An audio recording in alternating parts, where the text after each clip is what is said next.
Jazzcast Pros. Is it safe to use sleeping pills long term? It's a question I've heard hundreds, at this point maybe even thousands of times. And if you're someone who's been heavily reliant on taking pills or supplements religiously to get yourself to sleep, this episode is for you.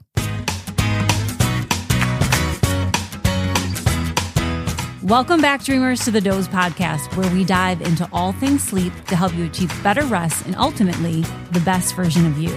I'm your host, Kuczkowski, and on today's episode, I want to tackle a frequent, if not the most frequent question I receive, besides is melatonin the best sleep aid? And that's, how long is too long to use sleeping pills? Are they really the solution you think they are, or do they create more problems than they solve? Let's jump into it together. Now, while many people take sleeping pills for many different reasons, from using them to relieve insomnia to jet lag, the question on the table today is, are they safe? First, you have to understand that different sleeping pills work in various ways. Some make you feel drowsy, while others quiet the part of the brain that keeps you awake. Now, both prescription sleeping pills and over-the-counter medications can have many side effects and even be habit-forming. Therefore, it's important to understand how they work and what side effects you can expect, as they can be dangerous. The most common being parasomnias, which are things like sleepwalking, sleep talking, sleep eating, even driving while you're asleep. They can also increase vivid dreams and nightmares. And these behaviors are often more common with increased dosage, which is why it's important to only take the medication exactly as prescribed by your doctor. Now, traditional sleeping pills, also known as hypnotics, are often prescribed to people who have trouble falling asleep or staying asleep.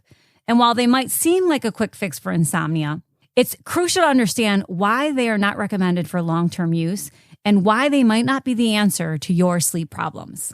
And like I said, they don't come without side effects. And some of the most common are things like daytime drowsiness, dry mouth or throat, headaches, difficulty concentrating, and dizziness or balance issues. Or the hangover effect, which is one of the most common side effects of sleep medication.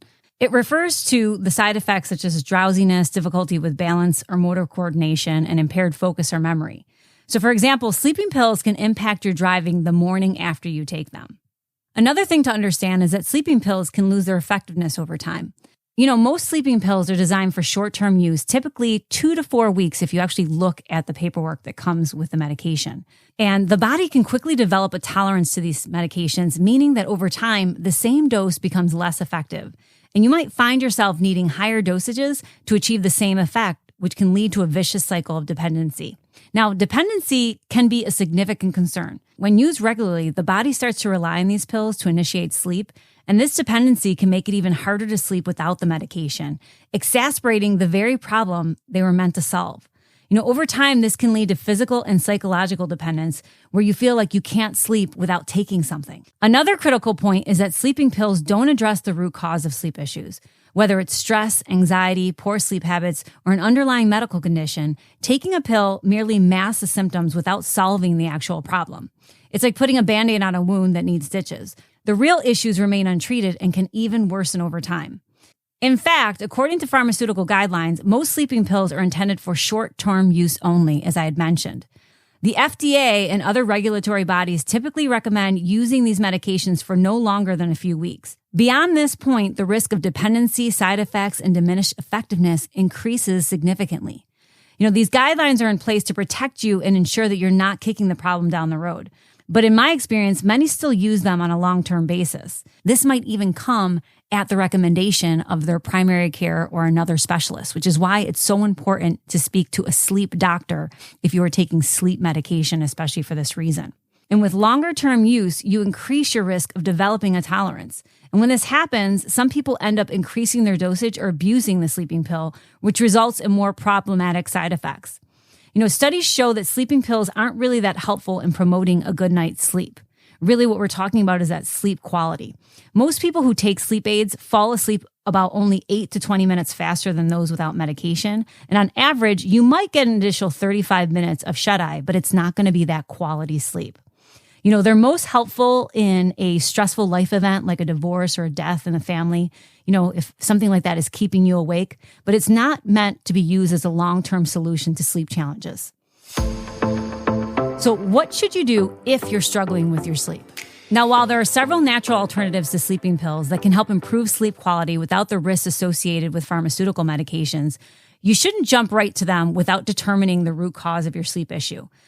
If you are on or have been on sleeping pills for more than 3 months, the recommendation is to get a sleep study to determine if you have a sleep disorder if one's present, especially if you find yourself unable to function throughout the day and it's led to that excessive daytime sleepiness.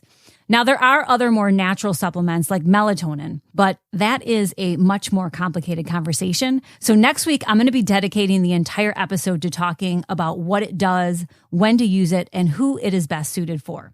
But if you're looking to go the natural supplement route, that is also a conversation to have with a sleep specialist to really understand what may be best suited for you.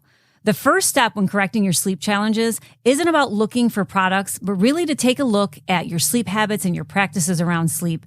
Sleep is a natural process, and you can end up creating more issues by adding when the solution often lies in what needs to be removed.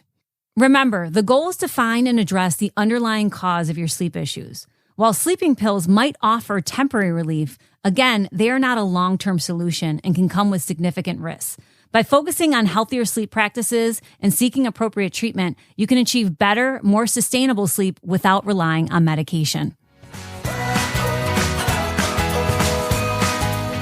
That's it for today. Thank you for tuning in. If you have any questions or topics you'd like me to cover, please drop them in the comments below. And don't forget to subscribe to the Doze Podcast with a Z so you never miss an episode. I'll be back next week breaking down melatonin use for you, so make sure to tune in to join the conversation. Until then, sleep well.